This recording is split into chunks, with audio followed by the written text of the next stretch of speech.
आदमी को टपकाए हम, पुलिस की मार खाएं हम, जेल में सड़े हम, और उधर कराची से फ़ोन करके हम पर हुक्म चलाएगा।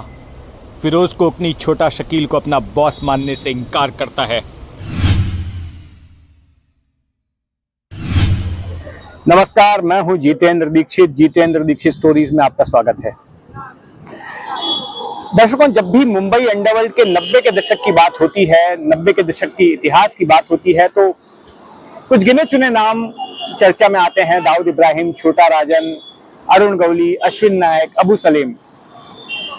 इन जैसे नामों के किस्से कहानी आपने कई सुने हैं, मेरे इस चैनल पर भी सुने हैं, दूसरे चैनलों पर भी सुने हैं, कई किताबें भी इन पर लिखी गई हैं। लेकिन इन 4-5 बड़े नामों के अलावा भी कई ऐसे गैंगस्टर रहे हैं जिन्होंने कि मुंबई शहर में अपने खौफ का साम्राज्य कायम किया था और जिनकी अपनी कहानी भी बड़ी नाटकीय रही है, बड़ी ड्रामों से भरी रही है। उनमें से ऐसा ही एक नाम है फिरोज कोंकनी का। फिरोज कोंकनी डी कंपनी के सबसे खतरनाक शूटरों में से एक माना जाता था। जनवरी 1993 में जो मुंबई में दूसरे दौर के दंगे हुए थे, बाबरी मस्जिद को गिराए जाने के बाद, तो उन दंगों को शुरू करवाने में भी इसकी भूमिका थी। इसने बीजेपी के एक विधायक की भी हत्या की थी और खुद डी कंपनी में इसने छोटा शकील को चुनौती दी थी, जो कि दाऊद का दाहिना हाथ माना जाता था। तो आज जितेंद्र दीक्षित स्टोरीज में स्टोरी सुनाऊंगा आपको इसी फिरोज कोंकनी की। फिरोज कोंकनी का असली नाम फिरोज अब्दुल्ला सरगुरु था और 16 साल की उम्र में, महज 16 साल की उम्र में, जब बच्चे अपनी 10वीं की परीक्षा की तैयारियां कर रहे होते हैं या फिर 10वीं पास करके अच्छे कॉलेज में एडमिशन हासिल करने के लिए संघर्ष कर रहे होते हैं, तो उस दौरान इसने मुंबई अंडरवर्ल्ड में एंट्री मारी।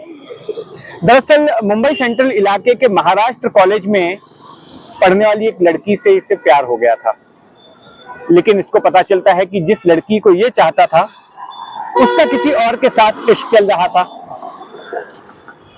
फिर इसने एक दिन महाराष्ट्र कॉलेज के पास ही उस लड़की के उस आशिक को छुरा भोग दिया, उसकी हत्या कर दी। कुछ दिनों बाद पुलिस ने उसको गिरफ्तार किया। पुलिस कस्टडी जब उसकी खत्म हुई तो उसको मध्य मुंबई के आर्थर रोड जेल में भेजा गया। अब जैसा कि हम सभी जानते हैं कि जेल गैंगस्टरों की भर्ती के लिए सबसे बड़ा केंद्र होते हैं, रिक्रूटमेंट सेंटर होते हैं। तो जब ये आर्थर रोड जेल में गया तो वहां पर इसकी जो हरकतें थी, जिस तरह से इसका व्यवहार था कि गुस्से में आकर मरने मारने पर उतारू हो जाना, और जेल में जिन लोगों की सल्तनत चलती थी, जिनका वहां पर दबदबा था, ये उनसे भी भिड़ जाता था। काफी गुस्सैल स्वभाव का ये व्यक्ति था। अब गैंगस्टरों को ऐसे ही लोग चाहिए होते हैं अपना काम करवाने के लिए। तो फिर इसको ऑफर दिया गया कि ये डी कंपनी के लिए काम करे। इसने ऑफर कबूल कर लिया और फिर इसकी जमानत करवाई गई, जेल से इसे बाहर निकाला गया और इसके बाद डी कंपनी के कहने पर इसने मुंबई में कई सारी हत्याएं की, उनके लिए कई सारे काम किए। अब होता यह है कि इस बीच 6 दिसंबर 1992 को अयोध्या में बाबरी मस्जिद गिरा दी जाती है और उसके बाद देश के अलग अलग इलाकों में सांप्रदायिक दंगे शुरू हो जाते हैं। लेकिन सबसे भीषण दंगे मुंबई में होते हैं। मुंबई में 6 दिसंबर की रात से ही दंगे शुरू हो जाते हैं, जो करीब हफ्ते भर तक चलते हैं। उसके बाद दंगों की तीव्रता तो कम हो जाती है, लेकिन छिटपुट हत्या की वारदातें, किसी पर हमला किए जाने की वारदातें वो होती रहती हैं और अफवाहें भी काफी फैलती हैं। तो उन दंगों वाले हफ्ते के बाद होता यह है कि जी न्यूज पर उस दौरान एक कार्यक्रम आया करता था। उस कार्यक्रम में यह बताया गया कि सूरत में किस तरह से मुसलमानों पर अत्याचार हुआ है, और इसी के साथ साथ दक्षिण मुंबई के मस्जिद बंदर इलाके में, ये मस्जिद बंदर के पास ही रहता था मौलाना शौकत अली रोड पर फिरोज कोकनी, अच्छा, ये आपको ये बता दूं कि इसका कोंकणी नाम इसलिए पड़ा क्योंकि ये रत्नागिरी जिले का रहने वाला था, इसका परिवार उसी जिले का जहां से दाऊद भी आता था। रत्नागिरी में खेड़ के पास में दाऊद का पुश्तैनी गांव है मुमके नाम का, तो वहां पर उसका पुश्तैनी घर था। तो ये भी उसी जिले से आता था, कोंकण से ही आता था, और इसके लिए इसका नाम फिरोज कोंकणी पड़ गया। इसका असली नाम, जैसा मैंने बताया कि इसका असली नाम था फिरोज अब्दुल्ला सरगुरु। तो जब इस तरह से उसने टीवी पर एक कार्यक्रम देखा कि सूरत में ये सारा कुछ हो रहा है, तो गुस्से से भर गया। पहले से ही दंगों की वजह से उसके दिल में नफरत की आग बस गई थी। और फिर होता यह है कि एक अफवाह फैलती है मस्जिद बंदर इलाके में कि एक बड़े बालों वाला ड्रमर जो ढोल बजाने का काम करता था गणेश उत्सव जैसे मौकों पर या कोई त्योहार हुआ तो उस मौकों पर, वो ड्रमर जो है मुसलमानों की हत्या कर रहा है। इस जैसा एक र्यूमर फैल गया उस इलाके में। तो एक रात को, ये करीब महीने भर बाद की बात है, 6 जनवरी 1993 को एक रात को ये लोग निकलते हैं। फिरोज कोंकणी, इसका एक दोस्त होता है मोमिन नाम का, और एक लाला नाम का दोस्त, और कुछ 4-5 और भी डोंगरी और मस्जिद बंदर इलाके के लड़के, ये लोग तय करते हैं कि ये लोग उस ड्रमर को ढूंढेंगे और उसकी हत्या कर देंगे। तो रात भर उस पूरे इलाके में घूमा जाता है, पायधुनी में, डोंगरी में, मजगांव में, भिंडी बाजार में, लेकिन वो ड्रमर कहीं मिलता नहीं। आखिर में जब इन लोगों को कोई सफलता नहीं मिलती तो गुस्से में आके तय करते हैं कि खाली हाथ नहीं लौटेंगे, किसी ना किसी को मार के ही जाएंगे। तो मस्जिद बंदर इलाके में एक ट्रांसपोर्ट का दफ्तर था, वहां पर कई सारे ट्रांसपोर्ट के दफ्तर है क्योंकि पास में ही बंदरगाह है। तो जो बंदरगाहों से माल उतरता है तो देश के अलग अलग इलाकों में ट्रांसपोर्ट कंपनियां उसको भेजती हैं, तो वहां पर कई सारे ट्रांसपोर्ट के दफ्तर हैं। तो एक ट्रांसपोर्ट के दफ्तर में रात के वक्त में कुछ माथाड़ी मजदूर वहां पर सो रहे थे। उनमें से एक माथाड़ी मजदूर जो है अपने दफ्तर से बाहर निकलता है सड़क पर एक कोने में जाके पेशाब करने के लिए। तो ये लोग उस पर हमला कर देते हैं, फिरोज कोंकणी और उसके साथी। उसकी चीख पुकार सुनकर कुछ और भी माथाड़ी कामगार बाहर निकलते हैं, मजदूर बाहर निकलते हैं, उसको बचाने की कोशिश करते हैं। तो ये लोग उस पर भी हमला कर देते हैं। और अगली सुबह 2 मजदूरों की खून से लथपथ लाशें बरामद होती हैं उस इलाके में। एक ये घटना जब होती है तो पूरे शहर में सनसनी फैल जाती है। इसी के साथ साथ एक दिन पहले मुंबई में एक और भी बड़ी घटना हुई होती है। जोगेश्वरी इलाके में एक राधाबाई चाल है, उसके पीछे एक दूसरी चाल है जिसका नाम है गांधी चाल। वहां पर एक हिंदू परिवार को दंगाई जलाकर मार देते हैं, तो उसकी वजह से भी शहर में तनाव फैलता है और फिर ये माथाड़ी मजदूरों की हत्या हो जाती है। तो मुंबई में फिर से एक बार दूसरे दौर का दंगा शुरू हो जाता है। ये खून खराबा फिर से हफ्ते भर तक चलता है। तो इस तरह से फिरोज कोंकणी शहर में दूसरी बार दंगा शुरू करवाने में अपनी भूमिका निभाता है। 1993 के अगले साल यानी कि 1994 में वो फिर से एक बड़ी वारदात को अंजाम देता है। रामदास नायक, जो कि मुंबई में बीजेपी के विधायक थे खेरवाड़ी इलाके से, डी कंपनी, उनको मारने की साजिश रचता है और इसकी जिम्मेदारी दी जाती है फिरोज कोंकणी को। कुछ विवाद होता है रामदास नायक का, कुछ रियल एस्टेट के ऐसे प्रोजेक्ट्स होते हैं जिन पर रामदास नायक ने अपनी आपत्ति जताई होती है, जिसकी वजह से वो डी कंपनी के निशाने पर आ जाते हैं। तो एक सुबह जब रामदास नायक अपने घर से निकलते हैं बाहर कार में बैठकर किसी जगह जाने के लिए, तो फिरोज कोंकणी उनके ऊपर फायरिंग कर देता है और फायरिंग के लिए AK-56 राइफलों का इस्तेमाल करता है। 1992 में जो जे हत्याकांड हुआ था, उस जे हत्याकांड के बाद पहली बार AK राइफलों का इस्तेमाल किसी की हत्या के लिए किया गया और 50 राउंड गोली चलाता है, 50 गोलियों से भून देता है रामदास नायक को। इस हत्याकांड से पूरे देश में सनसनी फैल जाती है क्योंकि रामदास नायक मुंबई के बड़े नाम थे, मुंबई बीजेपी के अध्यक्ष भी रह चुके थे। उनके अंतिम संस्कार में लाल कृष्ण आडवाणी जैसे बड़े दिग्गज बीजेपी के नेता पहुंचे थे।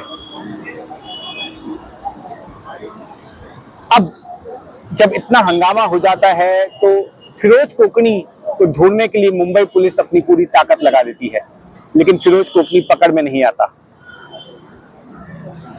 आखिर में मुंबई के क्राइम ब्रांच के तत्कालीन डीसीपी राकेश मारिया को ऐसा पता चलता है कि फिरोज कोकणी बेंगलोर में है। खबरी से उन्हें फोन आता है कि फिरोज कोकणी बेंगलोर में किसी सिनेमा घर में शाम के वक्त कोई फिल्म देखने जाने वाला है। यह खबर उनको दोपहर को आती है।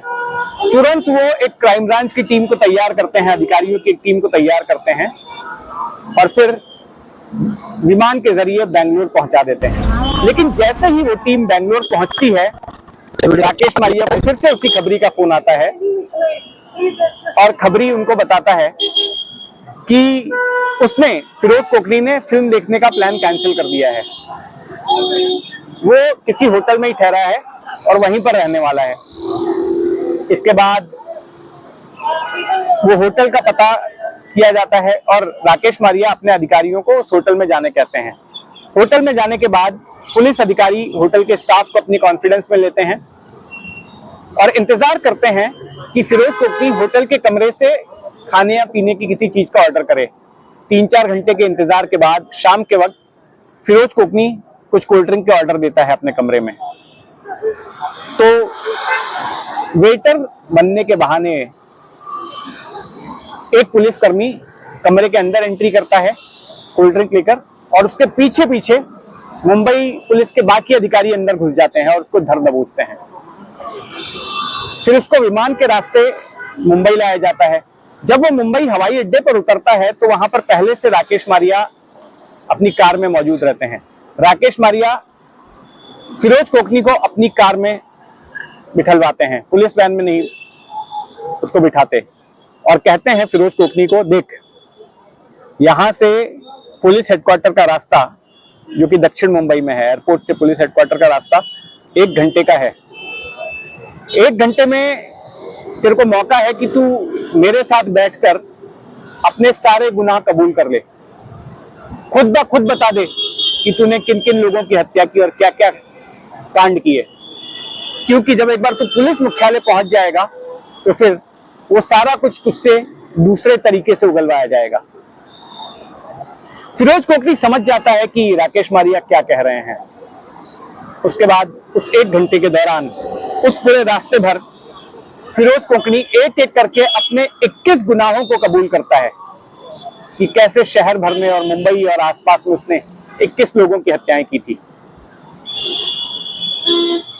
मुंबई पुलिस कस्टडी लेती है, उससे और भी पूछताछ की जाती है, उसके बयान वगैरह दर्ज किए जाते हैं और जब पुलिस कस्टडी खत्म हो जाती है तो उसके बाद फिरोज कोकणी को मुंबई से सटे ठाणे की जेल में शिफ्ट कर दिया जाता है। लेकिन फिरोज कोकणी ज्यादा दिन सलाखों के पीछे नहीं रहता।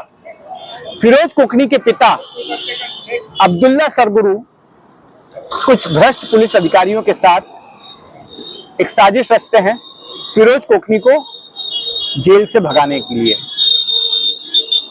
एक दिन फिरोज कोकणी को मुंबई के जेजे अस्पताल में लाया जाता है मेडिकल चेकअप के लिए। बीडी कार्दिले नाम का एक पुलिसकर्मी जो ठाणे पुलिस का होता है वो साथ में होता है। तभी अचानक में जहूर मकरंदा नाम का एक गैंगस्टर किसी और एक शूटर के साथ वहां पर आता है और पुलिस की टीम पर फायरिंग कर देता है, जिसमें कि बीडी कार्दिले की मौत हो जाती है और फिर फिरोज कोकणी को अपने साथ लेकर भाग जाता है बाइक पर बिठा के। जेजे अस्पताल से भागने के बाद फिरोज कोकणी अपने पिता अब्दुल्ला से संपर्क में आता है और अब्दुल्ला उसको नेपाल के रास्ते बैंकॉक भेज देते हैं और फिर वो बैंकॉक से पाकिस्तान चला जाता है। लेकिन फिर बताया जाता है कि पाकिस्तान में ही फिरोज कोकणी को खुद उसी के गिरोह के लोग गोली मार देते हैं। अच्छा, इससे पहले मैं आपको बताना चाहता हूं कि जब वो ठाणे जेल में था उस दौरान होता यह है कि जैसा जेल कर्मी बताते हैं कि फिरोज कोकणी के नाम की चर्चा जो है उनके कानों तक पहले आ चुकी होती है, जो वहां के पहले से मौजूद अलग अलग गैंगस्टर होते हैं, अलग अलग गैंगों के। फिरोज कोकनी को छोटा राजन गैंग की ओर से भी ऑफर दिया जाता है कि हमारे साथ आ जाओ, अरुण गवली गैंग की तरफ से भी ऑफर दिया जाता है, लेकिन फिरोज कोकनी जो है उन ऑफर्स को मंजूर नहीं करता। अब ये कहानी कितनी सही है या गलत, लेकिन अंडरवर्ल्ड के लोग ये कहानी ये भी बताते हैं कि फिरोज कोकनी को काफी घमंड आ गया था अपने ऊपर, काफी अहंकार आ गया था, और उसकी लोगों ने इतनी तारीफ की थी कि उसको लग रहा था कि दाऊद के बाद अगर डी कंपनी में सबसे कोई बड़ा ताकतवर कोई गैंगस्टर है तो वही है। लोग ये भी सुनाते हैं, जिसकी कोई पुष्टि नहीं हो सकती, कि एक बार जेल के भीतर छोटा शकील का बर्थडे मनाया जा रहा था और एक बर्थडे केक लाया गया, तो फिरोज कोकनी ने उस केक पर थूक दिया और छोटा शकील के बारे में काफी कुछ कहा। उसने कुछ ऐसा कहा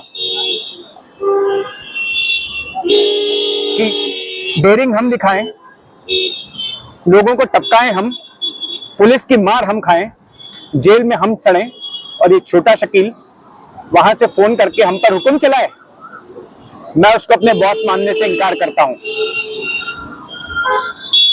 अब बताते हैं कि ये तमाम बातें जो है वो छोटा शकील के कानों तक गई। छोटा शकील ने बैंकॉक से कराची बुलाकर उसे मरवा दिया। कहते हैं कि छोटा शकील ने खुद फोन नहीं किया, दाऊद के एक भाई हुमायूं के जरिए उसे कराची बुलाया और कराची में उसकी हत्या करवा दी। लेकिन एक और भी कहानी है कि कराची पहुंचने के बाद में फिरोज कोकनी ने दाऊद के छोटे भाई, जो कि दाऊद की गैंग का काम भी देखता था, अनीस के बारे में कुछ बुरा भला कहा था, उसे कुछ गालियां वगैरह दी थी किसी से बातचीत करते हुए, और उस बातचीत की रिकॉर्डिंग करके किसी आदमी ने वो अनीस इब्राहिम तक पहुंचा दिया था। जब अनीस ने सारा कुछ सुना तो वो आग बबूला हो गया और फिर उसने फिरोज कोकनी को साल 2003 में खत्म करवा दिया, और इस तरह से डी कंपनी ने अपने ही सबसे खतरनाक शूटरों में से एक फिरोज कोकनी की हत्या करवा दी। तो ये कहानी थी फिरोज कोकनी की। इस जैसी और किस्से कहानियां जो हैं मेरे इस चैनल पर मौजूद हैं, आगे भी मैं सुनाते रहूंगा। मेरी एक किताब भी है, बॉम्बे आफ्टर अयोध्या, उन कहानियों को पढ़ सकते हैं। ये किताब हिंदी में भी है, अयोध्या ने कैसे बदल दी बंबई, और इसका मराठी संस्करण भी उपलब्ध है। तो जुड़े रहें मेरे इस चैनल जितेंद्र दीक्षित स्टोरीज के साथ, और ये कहानी आपको कैसी लगी कमेंट बॉक्स में जरूर बताइएगा। जय हिंद।